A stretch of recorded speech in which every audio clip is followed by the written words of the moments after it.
With you about our nation's unprecedented response to the coronavirus outbreak that started in China and is now spreading throughout the world. Today, the World Health Organization officially announced that this is a global pandemic. We have been in frequent contact with our allies, and we are marshaling the full power of the federal government and the private sector to protect the American people. This is the most aggressive and comprehensive effort to confront a foreign virus in modern history. I am confident that by counting and continuing to take these tough measures, we will significantly reduce the threat to our citizens, and we will ultimately and expeditiously defeat this virus. From the beginning of time, nations and people have faced unforeseen challenges, including large-scale and very dangerous health threats. This is the way it always was and always will be. It only matters how you respond, and we are responding with great speed and professionalism. Our team is the best anywhere in the world. At the very start of the outbreak, we instituted sweeping travel restrictions on China and put in place the first federally mandated quarantine in over 50 years. We declared a public health emergency and issued the highest level of travel warning on other countries as the virus spread its horrible infection. And taking early, intense action, we have seen dramatically fewer cases of the virus in the United States than are now present in Europe. The European Union failed to take the same precautions and restrict travel from China and other hotspots. As a result, a large number of new clusters in the United States were seeded by travelers from Europe. After consulting with our top government health professionals, I have decided to take several strong but necessary actions to protect the health and well-being of all Americans. To keep new cases from entering our shores, we will be suspending all travel from Europe to the United States for the next 30 days. The new rules will go into effect Friday at midnight. These restrictions will be adjusted subject to conditions on the ground. There will be exemptions for Americans who have undergone appropriate screenings, and these prohibitions will not only apply to the tremendous amount of trade and cargo, but various other things as we get approval. Anything coming from Europe to the United States is what we are discussing. These restrictions will also not apply to the United Kingdom. At the same time, we are monitoring the situation in China and South Korea, and as their situation improves, we will reevaluate the restrictions and warnings that are currently in place for a possible early opening. Earlier this week, I met with the leaders of health insurance industry who have agreed to waive all co-payments for coronavirus treatments, extend insurance coverage to these treatments, and to prevent surprise medical billing. We are cutting massive amounts of red tape to make antiviral therapies available in record time.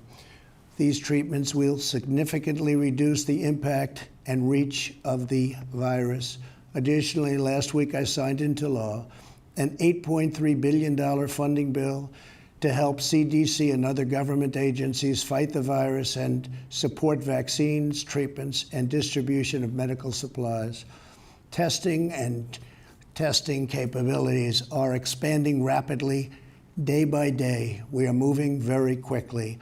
The vast majority of Americans, the risk is very, very low.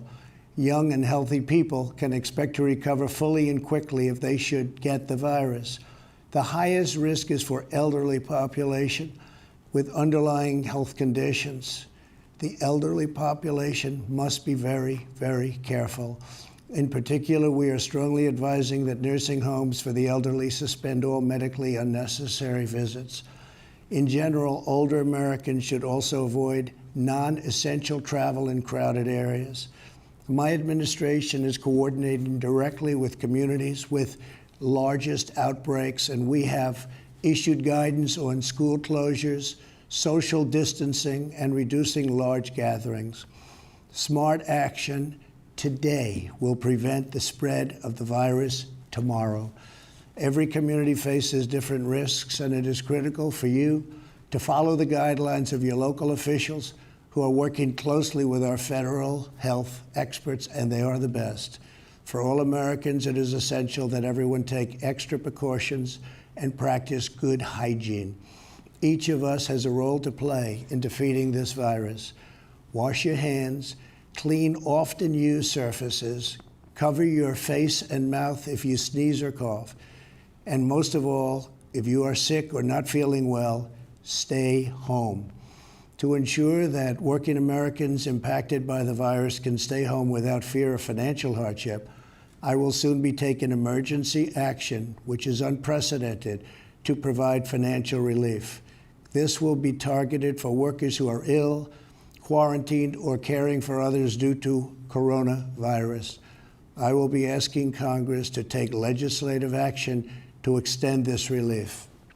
Because of the economic policies that we have put into place over the last 3 years, we have the greatest economy anywhere in the world by far.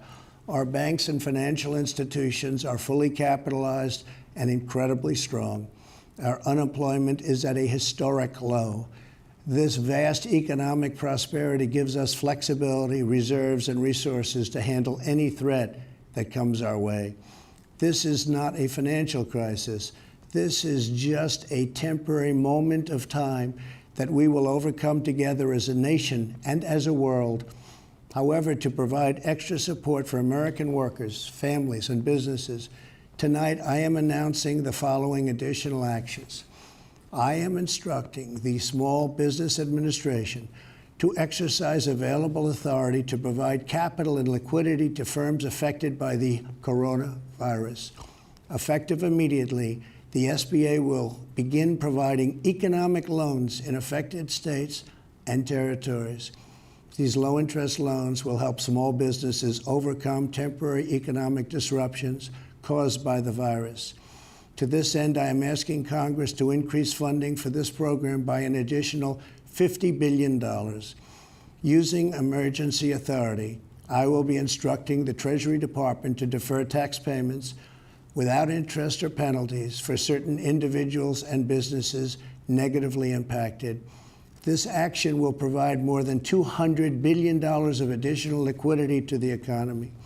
Finally, I am calling on Congress to provide Americans with immediate payroll tax relief.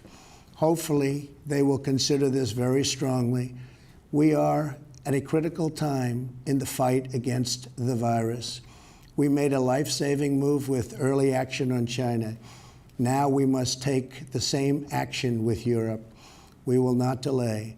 I will never hesitate to take any necessary steps to protect the lives, health, and safety of the American people. I will always put the well-being of America first. If we are vigilant and we can reduce the chance of infection, which we will significantly impede the transmission of the virus. The virus will not have a chance against us. No nation is more prepared or more resilient than the United States. We have the best economy, the most advanced health care, and the most talented doctors, scientists, and researchers anywhere in the world. We are all in this together. We must put politics aside, stop the partisanship, and unify together as one nation and one family. As history has proven time and time again, Americans always rise to the challenge and overcome adversity. Our future remains brighter than anyone can imagine. Acting with compassion and love, we will heal the sick, care for those in need, help our fellow citizens, and emerge from this challenge stronger and more unified than ever before. God bless you, and God bless America. Thank you.